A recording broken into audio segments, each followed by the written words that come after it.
with a great interview, and I tell you, I got some things I gotta ask this young lady. And Yes. so, who do we have with us today, my friend? Ladies and gentlemen, we are so honored and blessed to have this young lady. She is singing God's praises across this country, and she has a wonderful new single that is going to continue to bless you. Ladies and gentlemen, welcome to the Wake Up Morning Show, none other than Tamera Batiest. Good morning, good morning. Good morning. Good morning. How you doing, sis? I am doing great. I'm doing great. Can't complain. Can't Say your complain last at name all. for me. It's Batiste. Batiste. Okay, Yes. because Batiste. I thought it might have been a Batiste, but I was like saying, boy, that's Tamera Batiest. You know, Tamera Bassett. Angela Bassett's cousin. You know, I said she the Baptist. Right. I'm like sitting up here like that. So I just gotta ask the question. I just got a question that's right off the bat. Yes. You know, can you fight, Sister Baptist? I can if I have to. I can if I have to. But she'll I'm not, fight for I'm not Jesus. really a fighter. Amen. She fight for Jesus. Well, you know, That's the only thing. That's the only fighting I'm doing. Is Come for on. Jesus. Okay. Yeah, I had to ask that question because you know when you have a name, although it's Batiste and we read it as Baptist, you know, then you know we just think automatically that the Baptist is gonna come out and you're gonna be able to fight. Right. So let me ask you this next question just to get us all situated and right. You know what I'm saying? Did Colgate give you a deal because you got a smile that lights up the whole room? Oh, I get that a lot. But I mean, I use the Colgate strips, but that's about it. You know what I'm saying? And brush my teeth, okay? Well, she got some well, curly. you can't tell them what you use because until Colgate give you a deal, you just use toothpaste.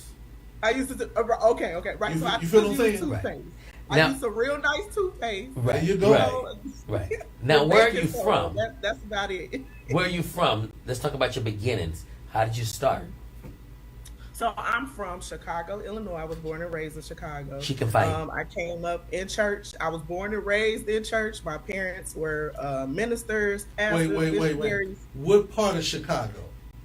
South Side. Okay. We just want to let. So you from that neighborhood Michelle Obama grew up in? Yes, along those sides. Yes. Yes. So you had that T-shirt on that said "Saved but not soft." Saved but not soft. So, yes. Okay. T-shirts with the little squiggly designs on there and everything. So Right. yeah. Okay, so tell us more about growing up on the South Side in church to church folk. So South side of Chicago, I grew up in the choir era. That's when contemporary gospel music was on the scene, and so also when praise and worship started, being relevant, like especially like in the '90s and things like that. So I grew up listening to all different types of music. My parents loved gospel music, so they were always introducing me to like new material from everybody from Mary, Fred Hammond, like everybody. We were listening to just like all different types of gospel music. And so just to be able to grow up on the South Side of Chicago and being able to grow up in church and singing those types of music and things like that, it was a pretty dope childhood. So but growing up with like church folks, church folks could be church folks, Yes, but ma'am. my parents instilled a lot in me in how to handle people, because no matter where you go, you're going to have to handle people. Yes, ma'am. And that's no matter what organization you're in. That could be in the Christian setting, secular setting, any setting, anywhere where there's a group of people, you got to learn how to deal with them. That's and right. so, but to also love people, and and always make sure that you have the love of Christ in your heart. That's right. And be that light, because some people may need to see that, you know what I'm saying? Especially when there are so many different things that are going on today, and Yes. people's hearts have been hardened, different things like that. So it's good to show that light. So at an early age, you knew that you were drawn to music. Did you attend like a performing arts school? Just growing up in choirs and groups in your city? How did you start Oh, yeah. evolving? So I grew up in church. My start was in church. So I went to this church called Liberty Temple Full Gospel Church. That's where I got my foundation from. So I was mentored by the director of music there, and she taught me how to first have a relationship with God, how to present in leading worship or in any capacity, learning how to be versatile, learning different music styles, how to vocally present yourself, stage presence.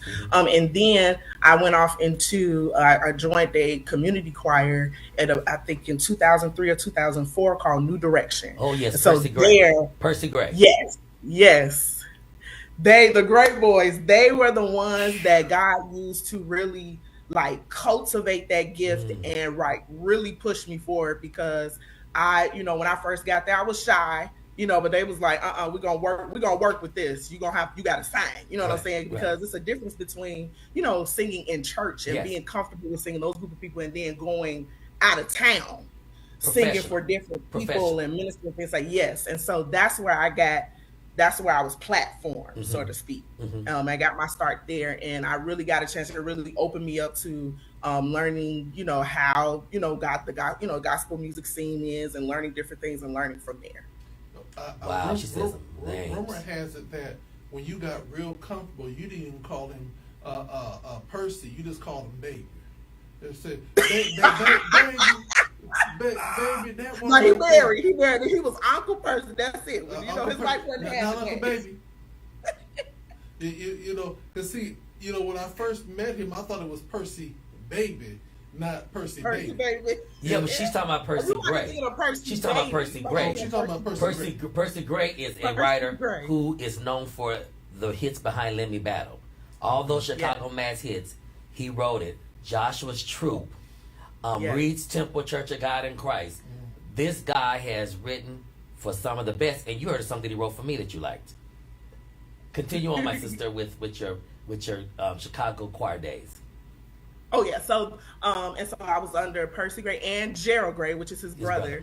And I was really cultivated and in my gift from there. And so that's how I basically got my start. And God has really blessed me to be and connected with a lot of good, well, not a lot, but a few good people that have helped to cultivate that gift and, affirming the anointing in me. Because, when you're a teenager, oftentimes you're kind of like trying to figure out who you are. And so, God he put some good people around me to strengthen and affirm that gift.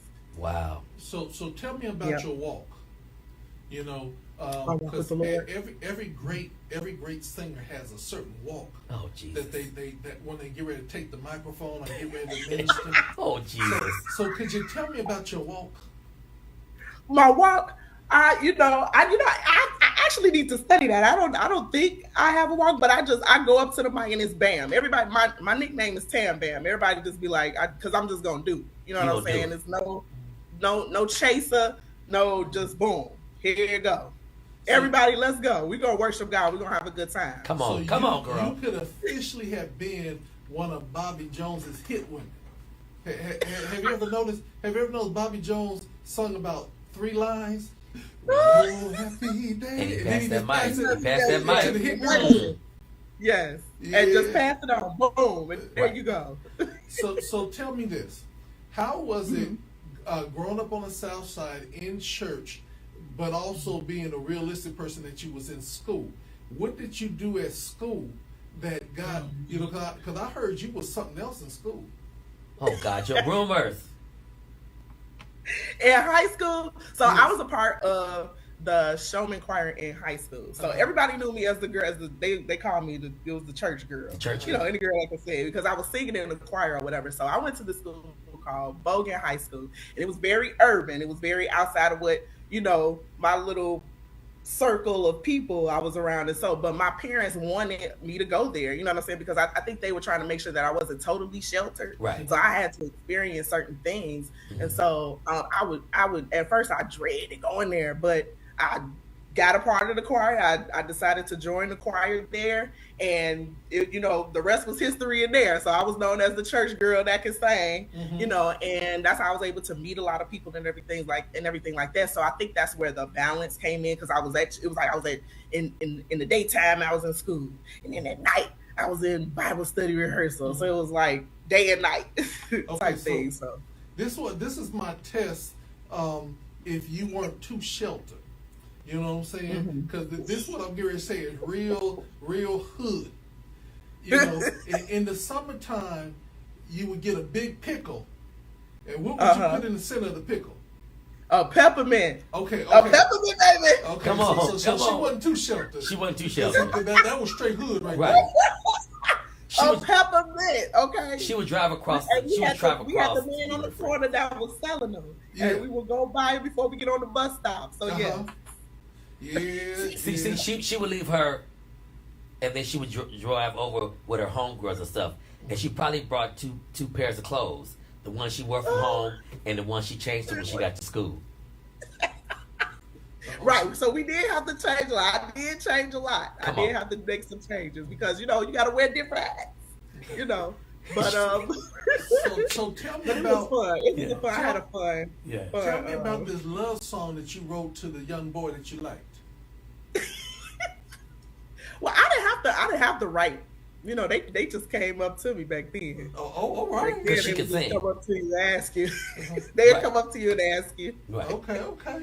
Now, growing up in Chicago, you had the Tommies, you had Chicago Mass, you had Progressive, you had Holy Bishop Trotter's Church.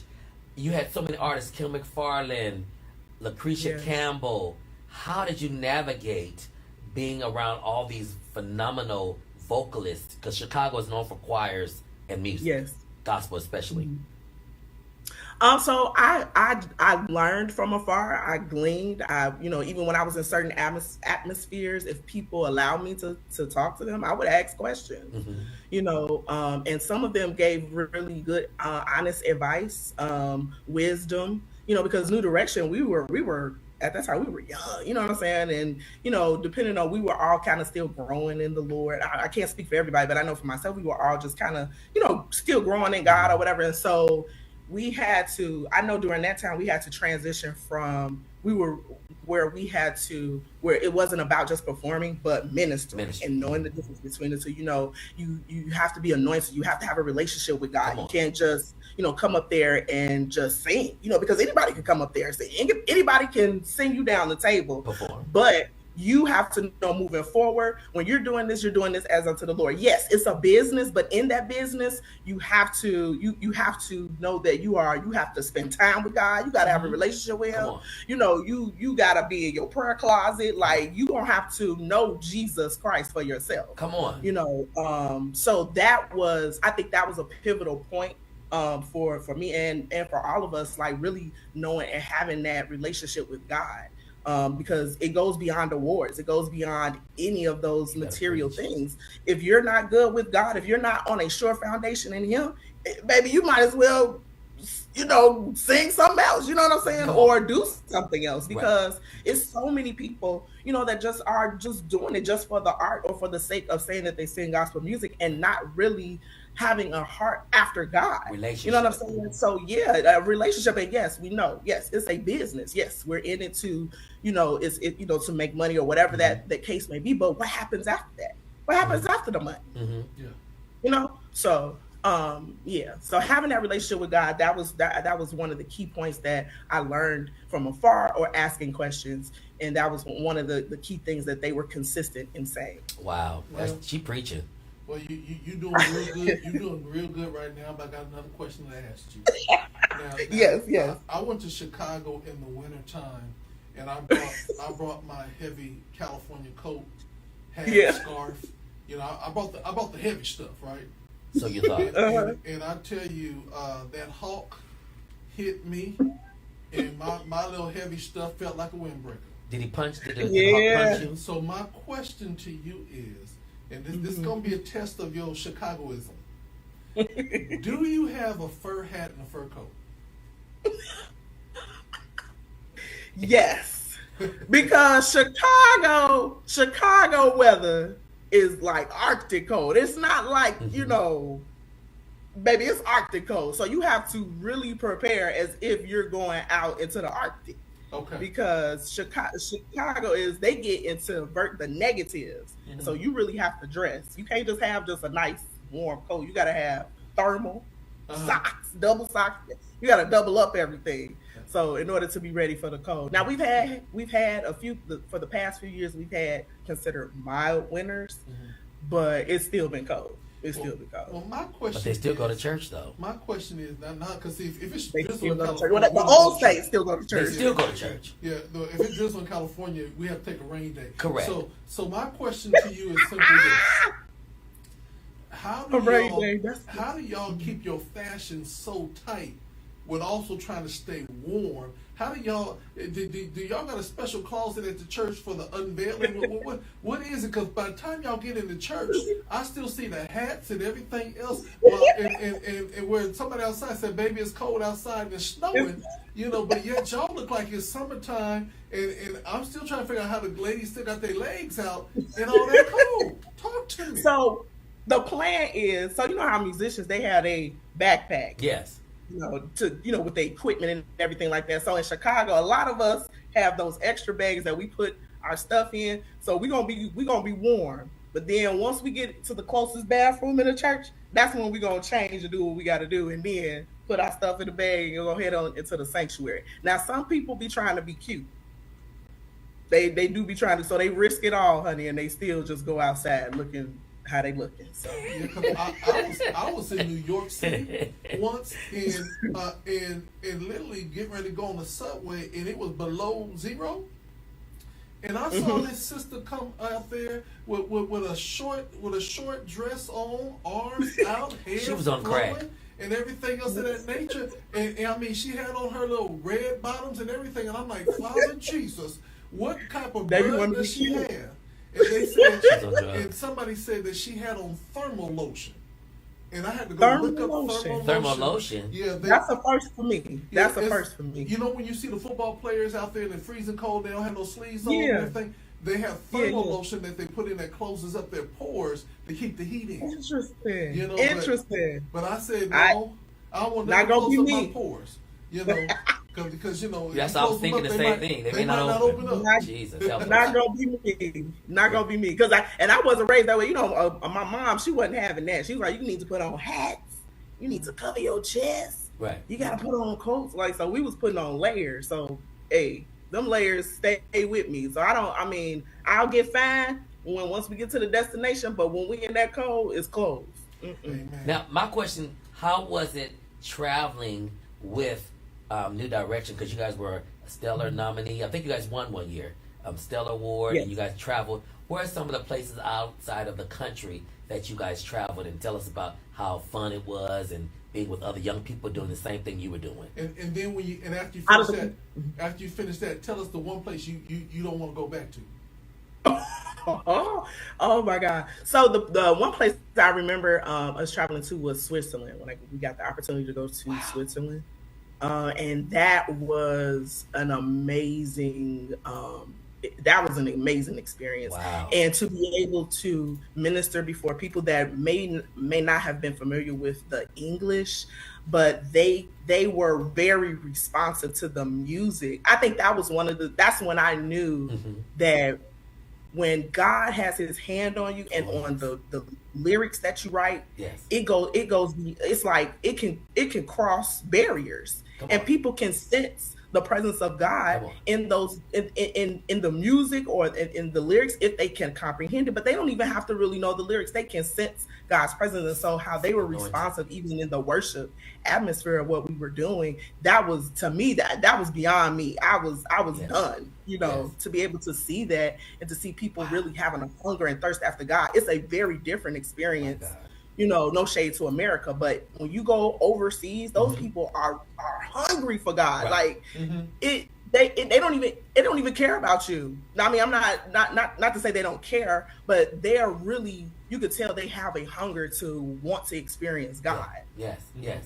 Yeah, I say that we have, when you go overseas, you find people that are grateful for the music, grateful for the word. Their faith is at a different level. I believe that we in the United States, we're spoiled and we're fickle because we have so much that we take our relationship and our walk with God for granted, and we also take gospel music and the assembling of ourselves together for granted. You know, you go over to the Caribbean, they be dressed better than us, but by the time they finish, they'll sweated everything out and don't care because they are worshiping and praising their Lord and Savior. You go over to Africa, you hear they walk for 2 and 3 days to get to the service. You know, to be in the house of the Lord. So, you know, I know what you mean when you go over there and you see a different type of worship. It humbles you to seek God the more so that you can get some of what they got. Because they got is keeping them and sustaining them. You feel what I'm saying? Come on. Yeah, that's so good. That's so good. Yes. Now I'm getting ready to drop another question. Jesus. You ready for this question? Yes. Yes, okay. I am. So you're a chocolate girl. You know, a chocolate woman. What would you say to all the chocolate sisters out there that might not feel that their chocolate is beautiful? I would tell them that they are beautiful, that God made you in the image of Him, and that we come in all different shades, and no shade is better than the other. But that for you to embrace the shade that God has given you, embrace your hues, embrace your lovely skin, and walk in the confidence that God has given you. I grew up as a chocolate girl. I was made fun of because of my skin growing up, but that's a part of my testimony that I had to grow and become confident in Him. And it took some years, but baby, once I got to that confidence in God, you couldn't tell me nothing. I could be black as whatever, but in my mind and in my heart, I knew I was fine. I knew I was beautiful. You know, and then surround yourself around other people that can help to cultivate that confidence, that affirmation that you need. That's one of the things that you know, a lot of people they be like, you always declaring stuff. Well, you know, I grew up, you know, my father was always making me declare things. You know, you are this, you are beautiful, you are a child of God, you are a queen, you are this, you know. So when you have that community and that atmosphere of people that are around you to affirm you, because God will He will set people in your life to help in those areas or deficits or weak areas that you may need to be affirmed in. Baby, the sky is the limit after that. So I had to grow into that, but I know that God, if He wanted everyone to be the same, He would have created everybody. And so I'm unique. I'm unique because He made me. There's no other person like Tamera. There's no other person like you, like anyone else. So embrace your skin. Embrace who God has made you to be. And work it. Okay? Work it. I love every bit of it, you know. I love it. We're both educators, and I do a thing with the young people called the Designer Original. There's nobody like you, and I said, so you're that Designer Original, and you have to embrace everything that's about you. If you got a big head, small head, if you got, you know, big lips, little lips, whatever you got, work it. Work it. Because you are Designer Original. Can't nobody do it the way you do it. Now let me talk to me about this new single. Yes, and being a solo artist, because it's different being a solo artist than with a choir. Yes, it is. Yes, it is. So the title of the song is Triumphant. That song, I wrote it about like 12, 13 years ago now. Wow. And I was kind of going through like a dark phase in my life because I was transitioning, you know, into a young woman and things like that. And so I kind of went through something that was just like really, really crazy. And so I just started writing. At that time, I was just writing, you know, and that particular song, it started off as just a poem. So I was like, okay, this is something I'm gonna declare over myself. Then all of a sudden, it's like I could sense like, okay, this is turning into a song. So I just wrote it. And then I reached out to a few of my guy friends at the time, Brandon Love and Nathaniel Warren. And Nathaniel, I went to him and I said, can you make a beat to this? And he was like, okay, let me see what I can do. So he went and made the beat to it. And then I reached out to Brandon Love, who was also a part of New Direction. He is a beast in vocal arranging. And he was like, let me listen to it. So he was like, okay, let's go. And we went into the studio, we did it. And then it was like it was in a holding pattern from that time on. And it was like I was trying to shop it around to like different producers and things like that.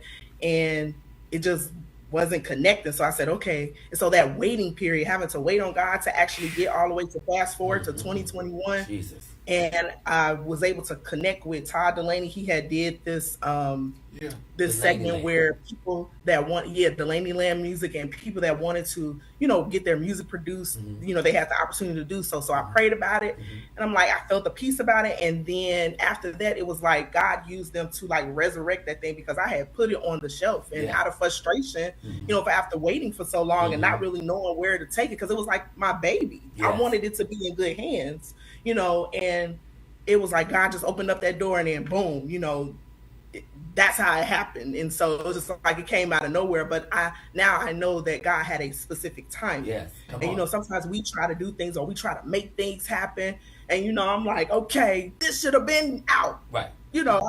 Why did it have to take this long? Right. But it was like the Holy Spirit was telling me that it will come out at the time when it's most needed the most. Wow. So I had to trust in that, and I had to wait, and then God finally opened that door, and I was able to do it, and it's been an amazing experience. Thank you for that testimony. I personally needed to hear that, for real. Seriously. Yes. You just blessed me from the top of my head to the sole of my feet. Thank you for that testimony. Thank you. Oh, no problem. Thank you. Thank you. Now let me ask you a question. What do you think about collaborations? I love collaborating. I'm personally a fan of it, because I feel that no one knows everything. There are certain things that I love to do by myself. Yes. But I love to collaborate, because I love the art of being able to. It's great. Two is better than one. Yes. Unification. You know what I'm saying? And so you get to create, especially if you vibe with those people, or you have that chemistry. Right. And it's like you're cooking. Okay, I'm gonna put the sauce in there. Right. I'm gonna put the spice in there. I'm Right. gonna put the the salt and pepper in there. Right. You putting all these ingredients in there to make a great meal. Yeah. So to me, I feel like collaborating is a beautiful thing when it's done correctly, and when you're with people that you have a vibe with, or have a good chemistry with. That's good. Yeah, because I tell you, I'm working with an artist, and he had to get rid of the ets, because the ets was tripping about clothing and everything like that. So he decided to go solo. Oh God, let him go. Let him stay solo. And so he did Leonard now. He don't got the ets anymore. It's just Leonard. You know what I'm saying? I really believe. God ain't in that. God ain't in that. Hallelujah. First of all, we done got rid of the ets, and he's just living now. No, we don't need you. And you keep praying. You be a prayer warrior. Now, first of all, you ain't supposed to say it's me. You're supposed to let me tell about the Leonard, from Leonard and the Why you gonna just break it down like that? I was bringing your ministry forward. I was bringing it forward. Okay, because I was just trying to see if I could get in and get the Well, she said she prays, so that's good. But Leonard got the shush ministry that is on. Yeah, but it has to be God's time. Everything is important. You just talked about God's timing. I just want you to know, hallelujah, that the Lord was opening up a way, and then you became that. That sounded like it was flesh. Don't you become a stumbling block. Sister, that was flesh. Don't be a victim of a stumbling block. Let God show you the way. Let God. Let God show you. Right. So one of the things about it, the reason why I asked that is because as this project accelerates and accelerates, I could just imagine people are going to be coming to you as the BAM girl and want to put you on this and put you on that, put you on that. How do you really determine if that's what God wants you to do? In terms of collaborating? Yes. I know first, I've grown to know not to jump at every opportunity, because if you jump at everything without prayer or thinking or, kind of, filtering your way through and really asking questions, and, you got to do your research. You can't just be jumping out here just collaborating with anybody. And so, I really have to take that into perspective first, and then see how things are on the business side. Is that, legit. Is that, and then with prayer, and then and then seeking wise counsel. Yes. Like, I'm not a person that's just gonna just make a decision no more, because back when I'm definitely not getting no younger, but back then I was like, oh yeah, I'm gonna jump at this, Right. because it's this, or it's this person, or this gonna make me this. But you cannot jump at every single opportunity. No way. So you really have to, when you collab with people, I almost look at it as like a mini relationship. Yeah. Yes. You know what I'm saying? Yes. And okay, we in the acquaintance phase. Then if we make it, we'll go to the friendship, and then if we see we dating and everything, then we make it a relationship like that. So, but yeah, I'm not a person. She got evangelist spirit on her. Well, see, She got evangelist spirit on her. yeah, she's opening the door to my next question. So Yes, my next yes. question is, because you the BAM girl, and so you get in this, take it, and this knock it out. Tell me about the time after you done BAM the audience and everything, and a brother came up to you and first word out of his mouth, woman of God. Yes, and threw his best shot at you. How do you deal with the woman of God brothers that come up to you after you done BAM The woman of God brothers. Well, they don't really don't talk like that anymore. They're very vulgar, straight to the point. Oh, wow. So it can kind of help you filter out, Okay. what you choosing to, deal with, So and choosing what to deal with. So we yeah, gotta for me, it's all about approach. Okay. But yeah, it's all about approach. Yeah. That's all I'm gonna say on that one. It's about approach. Brothers have to come up there and say, I really enjoyed you today. Who are your people? Would love to meet them. You know what I'm saying? God Yeah, bless see, you. I'm very traditional, so hey, if it's an approach like that, then I would be open to it. But still, you can't take on every opportunity. And she gonna send them to her table to buy her merchandise. You try to talk to me? Go buy my merchandise and support my ministry. But see, if he really got it good, he done already bought the merchandise, and he bring created her the conversation by for her to her side. Come on. I'm giving out the secret. Teach her. I'm giving out the secret. All right, my sister. We can just talk. Duly noted. I'm a duly noted. Yeah. When they come up and try to holler at you, be like, there ain't no CD in your hand. Right. Go get a CD. And go get that CD. I'll be like, wait, one I got one for you, darling. I got one for you. Right. I just text Percy Gray. I'm waiting to hear back from him. But I was telling him that you represented New Direction in a great way. Yes. Well, I'm sending a message out to your mom and your daddy and saying she doing real good. Yeah, y'all done brought her up real good. She done got the block up and everything. And is mom and daddy still around? Yes, they are. Well, you tell mom and daddy they did good. And tell daddy they're part of my wise counsel. Yeah. Come on. And tell daddy they're still part of that wise counsel. Yep. And you tell your daddy I salute him.